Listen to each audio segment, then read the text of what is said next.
Now, as I had mentioned earlier, more the number of interactions between the antigen and the antibody, the interaction becomes stronger and stronger. But a given antibody can interact with antigen with two of its sites. There are two sites on the antibody that can interact with the antigen, and those sites are called as fragment of antigen binding sites. And these fragment of antigen binding sites in short form are called as FAB site of the antibody.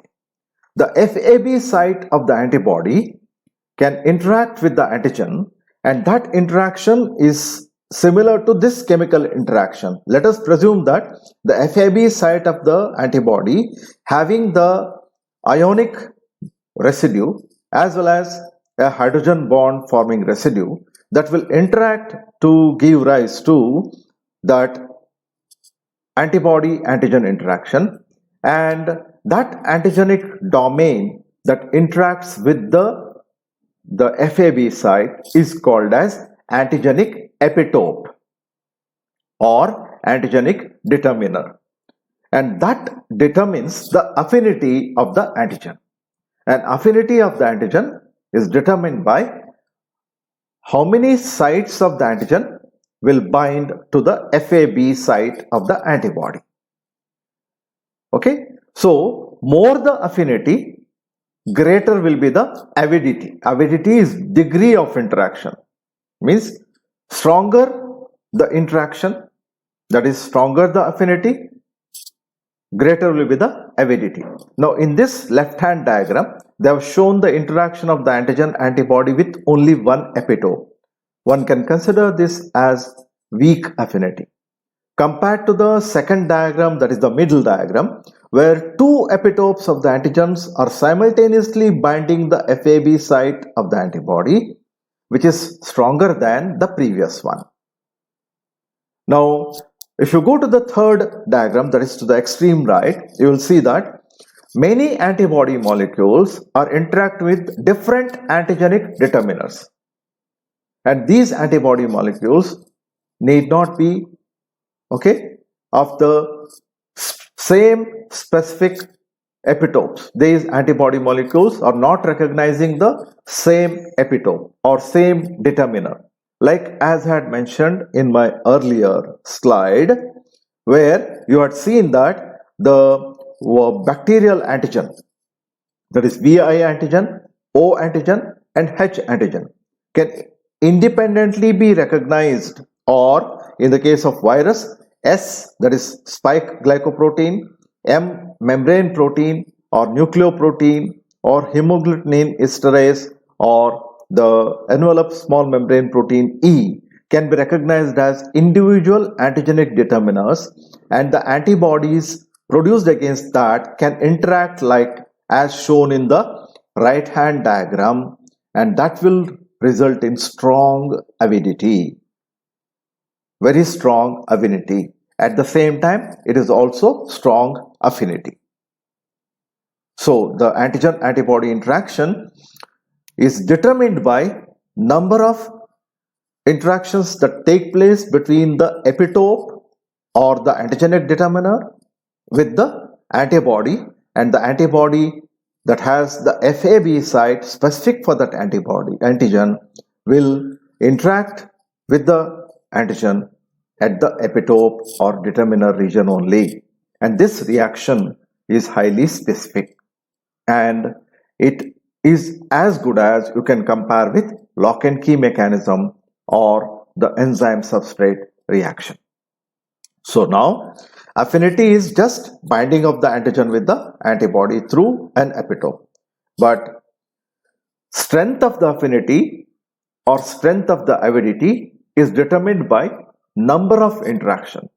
Greater the interaction, stronger will be the avidity, stronger will be the affinity. So that all is determined by the antigenic determinants. But at the same time, remember, the interaction could be a very weak interaction, like the hydrophobic interaction. The hydrophobic interactions or van der Waals interactions are very, very weak interactions. So these weak interactions, if they happen many times like this, that would increase the avidity or increase the affinity. Or if the interaction takes place like this with the hydrophobic interaction, as shown in the left hand side, it will be very, very weak interaction. But if the antigen antibody interaction involves the ionic bond interactions, and many such type of interactions take place, ionic interactions, and as a result you will get this type of interaction, that is as shown in the right hand side, many ionic bond interactions, that will be the strongest affinity or strongest avidity. But still these ionic bonds can be broken by changing the pH. Therefore, I had mentioned that the antigen antibody interaction does not involve covalent interaction. It is always ionic or weak van der Waals forces or hydrophobic interactions or hydrogen bonds. So, number of interactions determine the avidity and affinity. So, on the basis of that, you can classify the antigen antibody reaction into a strong reaction, moderate reaction, weak reaction. And based on that, the antigen antibody reaction may give rise to, if it is a particulate antigen, strong agglutination, good amount of agglutinated mass of cells, or weak agglutination where very few cells will be agglutinated. Whereas in the case of precipitin reaction, that is the interaction between soluble antigen and the soluble antibody, it would give rise to a strong, good amount of precipitate if the interaction is stronger. So here, to give you an example of the different types of antigenic determinants interaction and agglutination reaction, and here you can differentiate the antigenic determinants by the color. They have shown it by color code. It is the same antigenic molecule. Let us presume that this is a bacterial cell. Let us compare that red colored labeling as H antigen.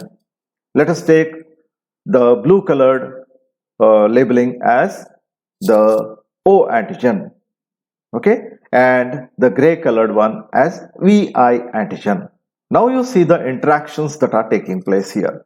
The antibody produced recognizing the antigenic determiner, the H antigen, will interact with the H antigen only, and the antibody produced against the O antigen will interact with the O antigen, and antibody produced against the VI antigen will interact with the VI antigen, and they are not exchanged among themselves, even though it is the same bacteria which is showing three different epitopes or the determiners, antigenic determiners, and these determiners are individually recognized in the body to produce the antibodies, and those antibodies are produced simultaneously against these antigenic determiners, and they are produced at the same time.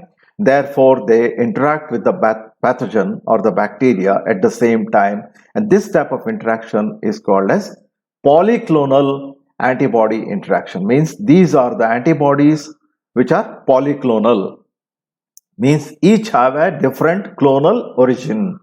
They are formed from different types of B cells. Each has its own clone of B cell, but they all act together at the same time. They can be belonging to the same class of the antibody and bring about agglutination reaction. So this type of reaction where strong agglutination has taken place, that means more than one antibody has been recognizing the antigenic determiners on the surface of the antigen, that is the particulate antigen, that is the bacteria, and causing the agglutination reaction. And this can be considered as strong affinity and strong avidity. Now coming to another type of interaction, that is called as monoclonal antibody interaction. Here, one of the antigenic determiner is recognized, other two are not recognized. That means monoclonal antibodies are generally produced artificially in the tissue culture. They are not produced in the body. Whenever the antibodies are produced in a body of an individual, they are always polyclonal, and that serum will contain different types of antibody, polyclonal antiserum. Say for example, when you go for a coronavirus example, if you take this as a coronavirus, a given coronavirus will have these antigens and individual will produce the antibody against all these antigens which have been labeled here, which I explained to you earlier. Now, coming to the monoclonal antibody, they will be produced purposefully against one of the antigenic determiner, and they are used for only diagnostic purpose or for the treatment of cancer. Say for example, if you want to use the monoclonal antibody treatment for the cancer, you have to recognize a particular antigen on the cancer cell, and that antigen will be antigenic determiner, and use that antigen to stimulate the production of the monoclonal antibody using hybridoma technology, and that monoclonal antibody produced will be recognizing that antigen. Now you use this monoclonal antibody by labeling with radioisotope or a chemotherapeutic drug which is being attached to this antibody. That antibody, monoclonal antibody, goes and binds to the cancer cell at that particular antigenic determiner or epitope and delivers that radioisotope or the radiation there locally to the cancer cells, or chemotherapeutic drug to the cancer cell. Therefore, it will help in killing the cancer cell. So monoclonal antibodies are artificially produced. They are meant for recognition of one particular antigen, which does not happen in the natural process of antibody production in a human being. In the human being, always it will be polyclonal antiserum. Now coming to the another important aspect of the antigen antibody reaction. Whenever the reaction of antigen antibody takes place, the concentration of both of them should be ideally equal. If they are equal, then only you will get an equivalence zone. That is, the antigen and antibody interaction will be appropriate and maximum amount of interaction will take place, and you may get a good amount of agglutination or good amount of precipitate formation with soluble antigen and soluble antibody complex. Okay, and that is termed as equivalence zone. Equivalence zone refers to the concentration of antigen and the antibody equal. Whenever the concentration of any one of them is very high, then the possibility of formation of agglutination or possibility of formation of precipitate is very, very less, because it leads to formation of a soluble complex because of excess of one of them. So to understand that, one can plot a concentration graph where you can use the concentration of antigen on the x-axis and the amount of precipitate formed, which can be determined from the optical density, on the y-axis by using soluble antigen antibody complex. Okay, soluble antigen antibody. So initially the concentration of antigen is 0. Okay, now you have a known concentration of antibody taken in a test tube, and you have different test tubes into which you will add different concentration of antigens.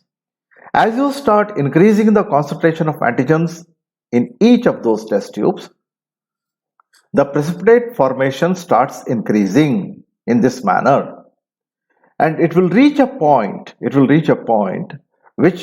be the point called as equivalence zone, where the concentration of antigen and antibody is maximum.